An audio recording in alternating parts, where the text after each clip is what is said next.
Hi, Melissa. I enjoyed reading your post.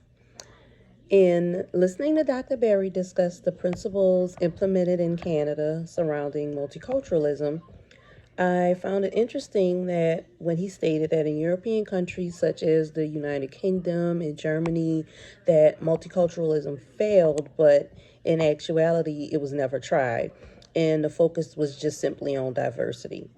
This led me to believe that they only view things from one side of the spectrum, which could be a hindrance when trying to obtain accurate information for research purposes, which, as you stated, limits the help needed in communities that are not the typical westernized societies. Defner et al.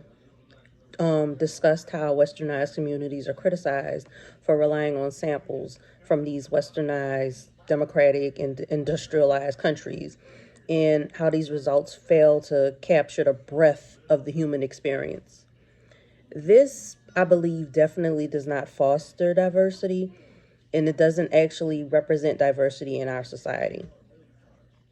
You mentioned Romans 12:16, which states that we're supposed to live in harmony with one another, and 1 Corinthians 14:10, which states that there are many different languages in the world and that every language has meaning. And I interpret this to mean that we may need to adjust and change our viewpoints in order to understand others and to live in peace, and that every culture is important and has meaning.